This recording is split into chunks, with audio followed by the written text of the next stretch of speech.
This is still Good Morning Kenya. If you're just joining us, you're right in time for our fast conversation this Wednesday morning. Our focus centered on women in leadership. My guest this morning is Dr.Medina Twalib. She was a lecturer at the University of Nairobi, but she had to resign yesterday, obviously, because she is vying for the position of women representative in Tana River County. Dr. welcome to the program. Thank you very much. I'm glad to be here. Good enough. Before I get to the nitty-gritties of the politics bit of it, let's start from your story. You grew up in Tana River, you are a Pokomo, grew up as an orphan. How was life growing up? Because you've really amassed a lot, even when it comes to education. Wow, what a way to start this one. So, grew up, born and brought up in Tana River. There is a place, it is now the headquarters of Tana River, called Hola. But then the specific place is Laza. So I was born in Hola, Laza. Went to school, my elementary school, primary, all the way to standard 8. Then after that, I was one of the best students in Tana River, Kenya Certificate of Primary Education. And I was called in one of the best schools in Kenya, Moi Girls High School, Eldoret. It was fantastic. That was a moment I could never, ever forget. In fact, that was the first year I actually saw my name on a newspaper. It was great. And then after that, everything fell into place, went to the university all the way to doctorate level. Speaking of that being a good moment for you, in 2017 you got your doctorate degree, and I was reading through an article and you said that in that moment when the VC was handing you that doctorate degree, the PhD, obviously again being the first woman in Pokomo to attain such high level of education, you cried. What was the general feeling in that moment? Oh, sometimes it can be a crybaby, but then now that one, those were tears of joy. It was fantastic. I couldn't explain. Do you know, first of all, going through the entire doctorate degree, I had no idea that probably I would be the first woman to get a PhD. That time it was Pokomo. But then as time kept going by, I'm realizing it's not just Pokomo. I think it's Tana River. So the entire county. See that, because I've been looking for, then who before that, and I don't seem to get any. So as days go by, I'm getting comfortable to say that I'm the first doctorate holder to get a PhD from Tana River County. And Tana River is not just Pokomos. We got Wardeis, Ormas, we got so many other communities living together. However, then reaching there was not easy. It was not easy because immediately I started school, my dad got an accident. He was the breadwinner. My mom is a housewife, and he got an accident and was bedridden for almost 4 years. So imagine from nursery school all the way to standard 4. 4 years of not seeing your dad, not being able to talk to him. Where were you at this point? Still in Tana River. So we were staying in, let me call it town, some sort of an urban place in Tana River. But then, at some point we couldn't afford. And so my siblings and I were taken deep inside, now to the rural area where my dad was born. It's a place called Wachakone. So we went in there and surviving was difficult. Such a difficult thing because that time my dad was not in Tana River, he was in Nairobi getting treatment. At some point he couldn't take it anymore, so he said he needed to be brought back to Tana River. Probably he was prepared to meet his maker, I think. So he said, I need to go back. And in around 1993, he came back home, and I was in school, I remember, leaving school at around 4:30 in the evening. Where I used to go to school was around 4 kilometers to where I stayed. And it's quite a distance. And I meet this person on the street and he tells me, your dad is here. So you can imagine the feeling, my dad. You know, my memory is, before he got the accident, I know this person who is cheerful, and he would come and we would play together. So I ran home only to see many people, and I'm like, where's my dad? I gotta see him. And I went there, and he was seated on a wheelchair, helpless. All this time you didn't know what was happening to him. It was crazy. I had no idea. I'm thinking, really? I mean, ow. You know, he was paralyzed. So from waistline down, because he had spinal injury, so you can imagine. And he's there looking helpless. And for a moment, I got down, like really down. And it was not easy until he stayed there for like a year or so, and then he passed away. And so all the hopes were gone. Like, okay, so how on earth are we supposed to survive with a mom who is not working? It was just hopeless. To me, there was really no future, Percy. Like, we'll just survive. So going to school and back, and you don't have shoes, you don't have uniforms, they're all torn. But then you don't have the guts to actually ask mom, I need new uniform, because you can see how she's struggling. She's not working. It was crazy. But that's when life took a turn, and you survived on well wishes up until you've gotten to the point where you are.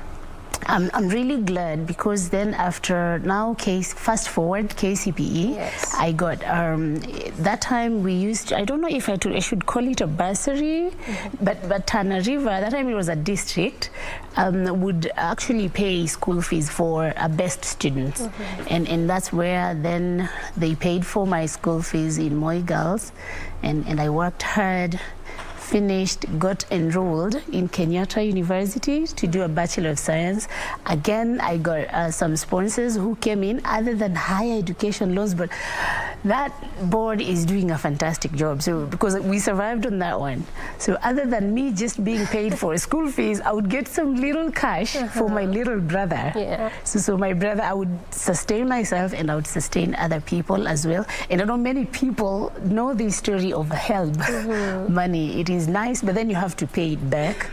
And I finished after that. As I was continuing with the undergraduate program, I got some friends from the United States, Courtney and Jeffrey, and they were sort of inspired by my story. So by the time I graduated, they had already offered through their foundation to pay for my master's degree. So immediately I finished school. I didn't do much. I just went back and did my master's MBA. And at least that is the stage where I didn't struggle much, because then it was a full scholarship, and they would pay for everything, even buy me clothes. And that's where the story started. After that, then I enrolled for a PhD. That's where, in fact, when I was doing my master's degree, I met my mentor that time, Professor Peter Kobonyo. He still is. He's such an amazing guy. He told me, Medina, I think you are not supposed to remain at master's level. Immediately after this, you need to do something and try do your PhD. That time it was not in my head, like, what? People do that? So I'm supposed to like do PhD? Is it even doable? He kept on and keeping on. And by the time I finished my master's, I got Gandhi Smarak, I got a scholarship. And even my PhD, I didn't really struggle, because again, it was a full scholarship. So my life has been scholarship after scholarship after scholarship. And I think that is the hand of God. It is amazing how God can lift you from nowhere to somewhere. I believe in him. So we can safely say that Medina Twalib is actually a full person of God's favor. you can see that. We can see that. All right, looking at these challenges that you faced growing up, and we obviously know that even from the place that you come from, Tana River County, there's still a lot of issues, especially when it comes to child marriages, lack of proper access to education, lack of education thereof. When you look at these issues, is it part of what informed you to vie for this elective position? Oh, yeah. I would comfortably say yes, because then I'm imagining. Now, if I tell you the people that we went to Standard 1, let me just from there, then let me start with a girl child. Standard 1, by the time we are in class 8, I can't even remember where people kept getting out. Right now, it is a handful of people that I've started with from primary to high school to finishing school that are not grandmothers. Like grandmothers, they got married, they got children, their children have children, and there's a lot of early marriages, and I won't blame the people per se. I think it's because of, I would say, lack of, let me say, literacy level, poverty levels, lack of understanding what is happening in the outside world. And therefore, one of my passion I want to do probably for the people of Tana River is because I've gone through all this and I'm able to be called a daktari today. I want a child outside there in Tana River to look at me and say, I can do it. If she did it, no one should not be able to do that. And I want to be an inspiration. Good thing is I've gone through all the challenges. I know how to tackle them. And therefore I can comfortably guide a young girl out there. This is what you're supposed to do for you to at least reach to that level that you want to be when you grow up. So it's part of my inspiration. All right. So speaking of you being an inspiration to the young people, and more so even young girls, given the kind of issues you went through, this is not the first time you're vying for an elective position. In 2013, you did the same, vied for a governor's position as a deputy governor, but you and your colleague missed that spot. So what are some of those lessons that you learned that perhaps you're applying it when it comes to this year's general elections? Oh yeah, I did. We vied. Unfortunately, the person I was deputizing is no more. He's going to be with the Lord. May his soul rest in peace. I got a lot of lessons. Number one, Tana River is vast.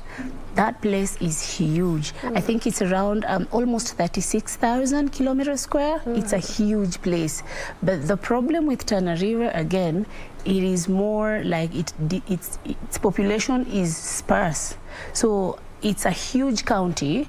You'll find people living here, and then there's a huge space where there's not really anything going on. And then deep inside, there are some people living. There's activities. You got to go there. So in the end, you find yourself moving the entire county. It is vast. The population is not that big, around 300,000 people. But then you have to move through the entire county. The road networks, I won't say it's one of the best, honestly, but then you have to struggle. Those are lessons I already went through before, and therefore now I'm finding it a little bit better in terms of now moving around the county and also meeting different people, because in Tana River it's we got Pokomos, we got Ormas, Wardays, so talking to the different kind of people, again that one gave me a very good exposure at that time that now I'm using it and I'm finding it a little better than before. Yeah. So would we say that these are some of the campaign strategies that you've employed? Oh, no, I hope my competitors are not listening to this one, because then, but then people are watching and are listening to you. Yeah, this one, I'm planning to use that as one of my campaign strategies, because then already I know people. And many people, when they heard that I'm going for the position of a women representative, Tana River, in fact, they're the ones who reached out to me. And not to say, just for lack of a better word, Tana River mostly, other than the democratic right of everyone being allowed to vie for any position in Kenya, we have some sort of, can I call it clanism sort of politics? And therefore the elders will call you and they will interview you to get to see if you're fit for the position. And these positions keep moving. So Tana River has 3 counties. Yes. We got Tana North, there's Tana Central, where I come from, and there's Tana South. So say, for example, the position of women representative, initially, it was in Tana North. So people from Tana North had the mandate to produce someone. Okay. So one person, and therefore they would be vetted out by the elders. We have elders called Wazee wa Gasa. They would vet you out, and then they would determine whether you are fit for the position or not. Once you're fit, then they will tell the people. And everyone now knows we are voting for this person. So it was in Tana North, and now it has come to Tana Central. Initially, I didn't know about that. I just said I have to vie because it's my right to do that as a Kenyan. But then when I went there, coincidentally, it is the town where where I come from. And the elders called me and I was interviewed, and I'm telling you, the interview is just something else, especially for women. It's not right. We undergo a lot more than our counterparts men. But then right now, from my sub-tribe, they have given me the mantra and their blessings, and there was a huge celebration. I wish I could carry some video for you. Let's talk a bit about that. Yes, you've mentioned the clanism that is in Tana River County, and that is not just in that specific county. I mean, just as you're saying, there was celebration, so that means that the elders give you their blessings in a colorful event. And we also saw that sometime last year, whereby the National Assembly Speaker Justin Muturi underwent the same colorful event whereby he was being coronated by Meru Council of Elders. Is it a thing when it comes to politics, and what is the importance of that? I think it's very important, and just like you said, it's not just let me say pokomos, or it's more of our culture. It's African. We do that. More like politics of endorsement. We really believe in that. we do, and then the good thing about it is that many people who have been blessed by the elders, especially from where you come from, you go through. It becomes quite easy, and people accept you quite easily. And in addition to that, this time Tana River people have been, I would say, been given one of their best, and they know that, because then... Which is you. You know? Because then they know it's not just about this one comes from a particular clan. They would look at my credentials and the kind of agenda I'm selling out there based on my experience and my interaction with people. Then they know this time I have a slogan. I usually say Tana must rise. It is time. It is time. It is time. We're only waiting for August. As you're talking about waiting for August, you're still shopping for a political party. You're still not allied to any of that. But even looking at what that event did to you, as you're explaining, one of those important, beneficial kind of events, especially for us as an African continent, does it make you confident enough that this year something is going to be different, knowing fully well that you also tried an elective position in 2013 to no avail? This time is going to be very different. Like I said, 2013, I was a deputy to someone, and therefore all these activities and blessings were done to him. Me, I was just being carried through. So I didn't really go through all these, can I call them initiations per se? I didn't go through that. But this time I am on my own. As a women rep, I'm not deputizing anyone. I'm on my own, and therefore I had to go through all these activities. And that one actually gives me confidence that come the day of election, I will get it. Of course, there are other candidates in the same position who you're going there, that I have a right as a Kenyan to vie for this position. So it doesn't matter whether the elders say yes or no, I will still go for it. However, everyone knows that if you go there without the blessings of the elders, you're going there at your own risk. And it has never happened before. So It is very good to have competitors. I'm glad, because then they keep you on your toes. But at the back of your mind, you know for sure you're getting this one. But there are challenges, of course. There are challenges.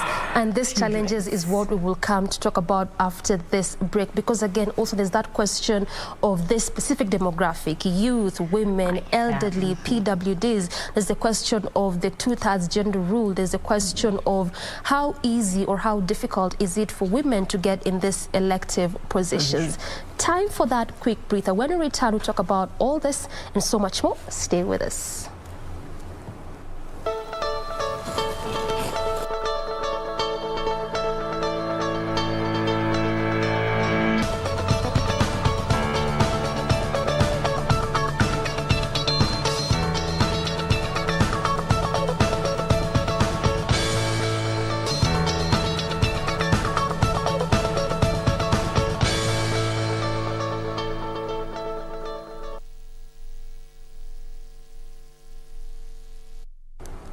Whoa, the break was that short, and we are back still on set with my guest, Dr.Medina Twalib, aspirant women representative, Tana River County, and she's talking to us about her journey as well as part of what informed her to get into this position. Dr. Ari, before we went on that short break, I just wanted us to talk about the youth, women, and elderly.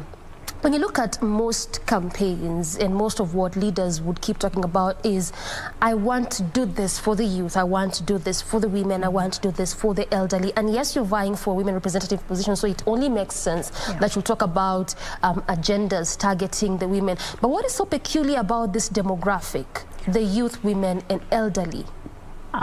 So Tana River, I would say the majority, in terms of demographics, the majority are youths. Unfortunately, again, majority of our youth in Tana River, due to many challenges that we've been facing, let me call them historical challenges, majority of our youths really have not gotten a very good access to education, and therefore someone would go up to, say, high school level, and it will stop there. So this is a group where it forms the majority of the people in Tana River. It is the youths. Number two, after the youths, are the women. And historically, it has been that, and it's not just women in Tana River, I would say it's women globally much, that we have been sort of having historical injustices, because growing up as Africans, seriously, a woman would be told to stay home as their male counterparts would be going to school. That one is typical in Tana River. If you have, say, 3 children, two of them are ladies and a boy, 2 girls and a boy, and the parent is forced to choose who to take to school, they will take the boy child to school. And the ladies, the women or the girls will be told to. So historically, women have really had not very much opportunities. However, we are now trying to catch up. And I'm glad that the government has heard so many funds, including Women Economic Fund, there's the Uwezo Fund, and now there's even this other fund called NGAF, the National Government Affirmative Action Fund. Even that one has really come out. And most of the time, I would say in Tana River, basically, the beneficiaries of NGAF as a fund have been women. The only problem that we have in Tana River right now is you give someone some money and they would go and they don't know what to do with it. And therefore, in terms of starting businesses, we really don't have majority of the women starting businesses that are sustainable. So they would do the businesses, and then 2-3 months down the line, they are back looking for more funding. And therefore, what I'm trying to do right now, and what I will offer them, is using my expertise. Like I said, I've done Master of Business Administration and my PhD is also in business. I have been trying to look for women and trying to teach them how to do sustainable businesses. And this is one of my agenda, and I've talked to my people very well. I will be more focusing on the women and the youths, because if we look at the youths now, they're the ones who eventually then will take Tana River to the heights that we want. We should not forget the elders, because then remember, if we don't have them, who will be giving us those blessings that we need? And you got some. I'm telling you, I'm a beneficiary of that. Of those but the good thing about the elders now, there's a fund that is given to over 70 years old people. Okay. I think around 2,000 shillings per month to sustain them. I'm not sure if they get in Tana River, if they get access to that funding, because majority of the elders that I've talked to, they have no idea if such a fund exists. And therefore I want to put it upon me to try looking for those funds so that our elders can live a comfortable life. I'm telling you, if you see a 50-year-old person from Tana River looks like a 70-year-old guy from Nairobi, because of the challenges that we go through, and poverty level is quite high in Tana River. So those are the things I'm trying to see how then we can help both the young, the old, and the women, specifically the women. That's my target. I mean, that's the position you're running for anyway, so it makes sense to look for ways in which you can help women in that county and perhaps even beyond. All right, let's come to the youth a bit. And yes, you've mentioned some of the things you're planning to do for them, especially when it comes to that business aspect of it that you've talked about, whereby they would get money and not know what to do with it. So clearly there's a lot that is happening when it comes to lack of proper empowerment of the young people. And you also mentioned the fact that youth form a majority.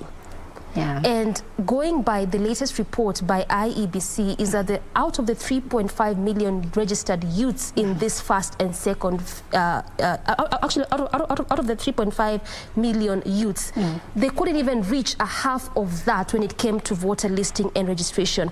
At least now they've extended it further a bit, whereby they're going to do voter listing in Huduma centers, because again, during the first and the second phase, they didn't meet their target. In your capacity, perhaps as a leader, because I would call you one, what are you doing when it comes to sensitization of these young people when it comes to voter registration?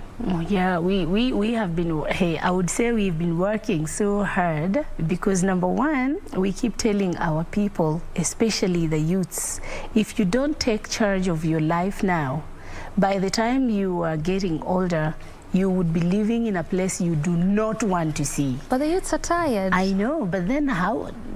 You're tired of living? It's your life. You got to do something. The good thing about them, I keep telling them my story. Look at me at a very young age. If I was to give up then and say I'm tired, there's really not much, probably I would not be sitting here with you today. And therefore, what we are trying to teach the youth right now is be resilient. Keep on keeping on, and that good day will come someday. And as it is now, we have been trying to show them that things aren't all that bad as they used to be before.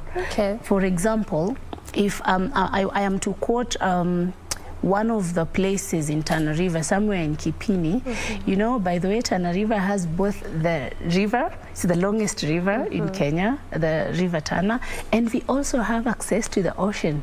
It's a big shore coastline, around 72 kilometers.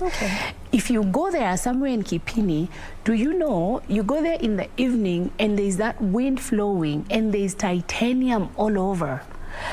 And I'm telling the youth, this one is just flowing.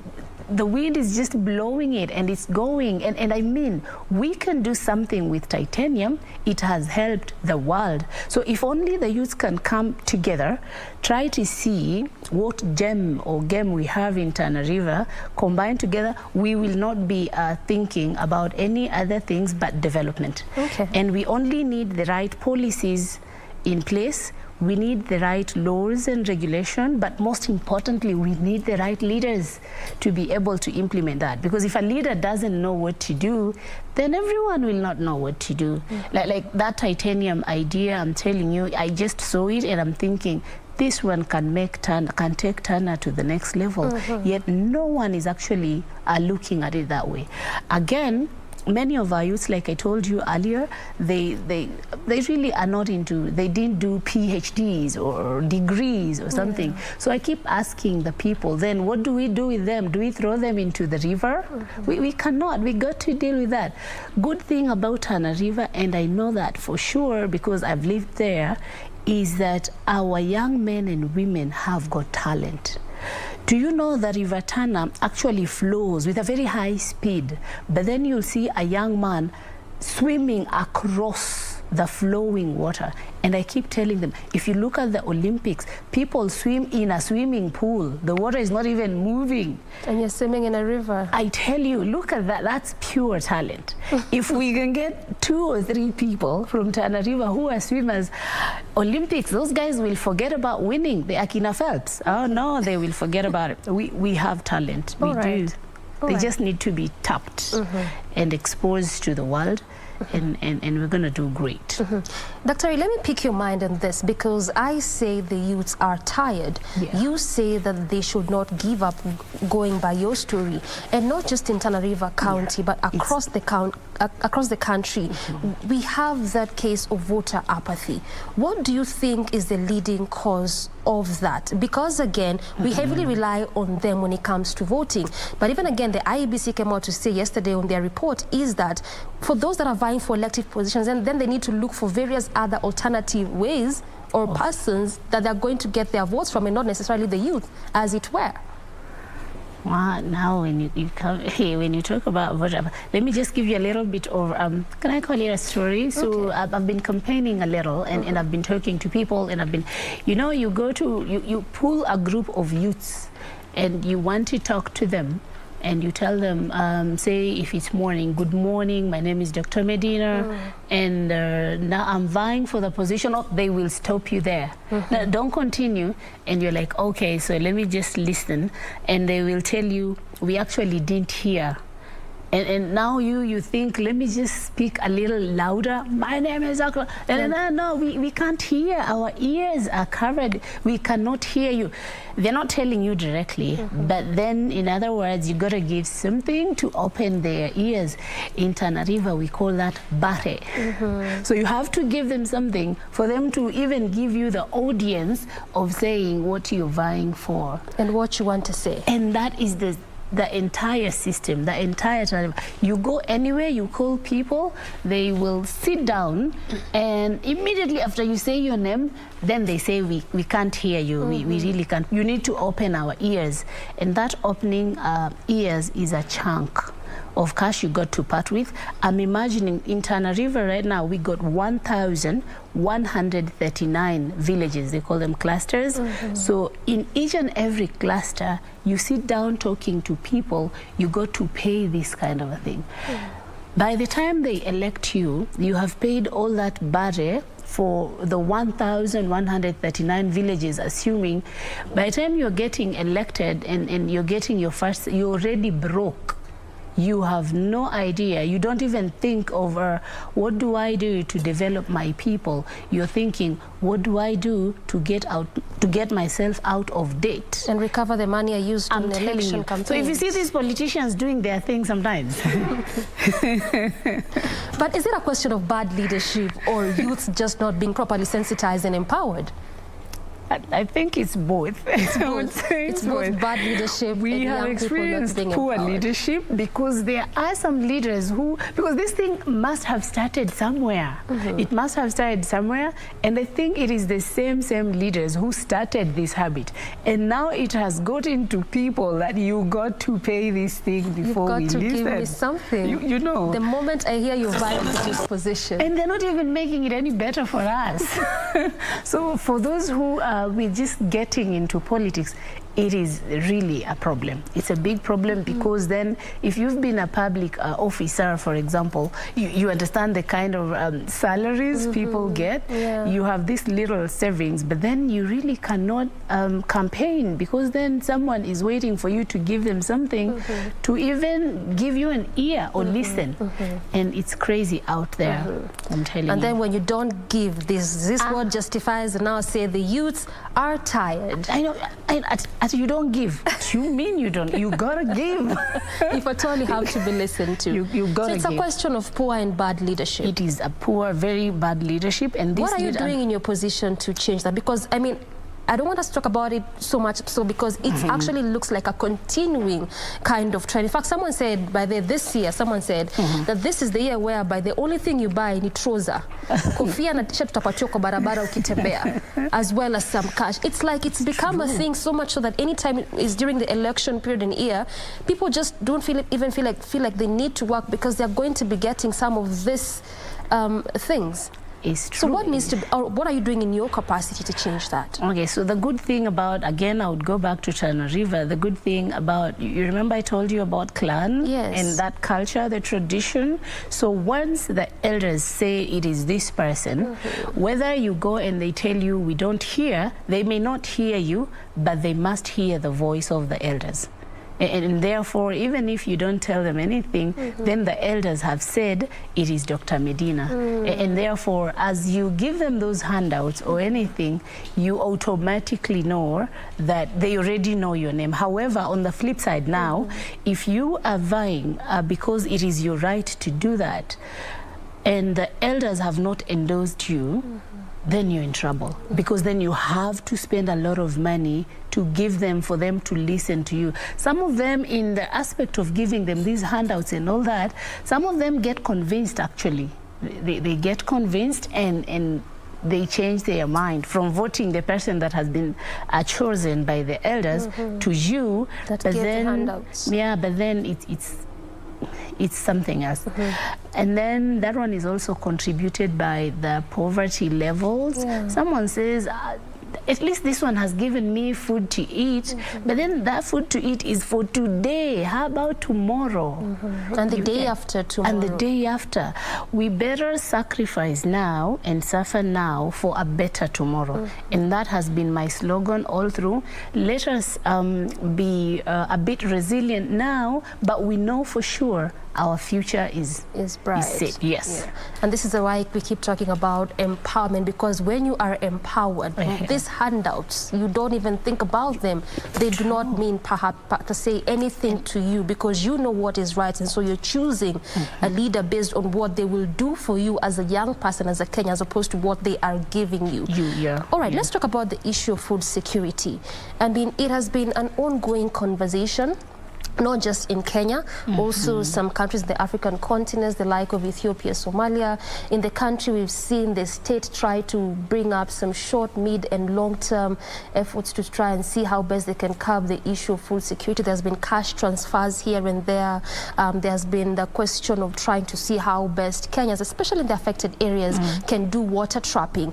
And Tana River is one of those counties that grapples a lot with food insecurity, amongst other counties such as Turkana, Mandera, Marsabit, and the likes. From what you've been doing, especially going around that area, what really is the challenge and what can be done? Because again, we can talk about cash transfer on end, but the sustainability of it is the question. It's true. And just picking up from where you have stopped, is I think a month or two before now, you would go through around Tana River. You know, Tana River, we got farmers in pastoralists. You would go around Tana River, and the sight of the animals who are dead on the highway is just crazy. First of all, I think it goes all the way to the world climatic change. That is one. However, now that we know there is this world climatic change, the question is, what are our leaders doing about it? The advantage that Tana River as a county has, see, we have, like I told you, is it the longest or the biggest river, in Kenya?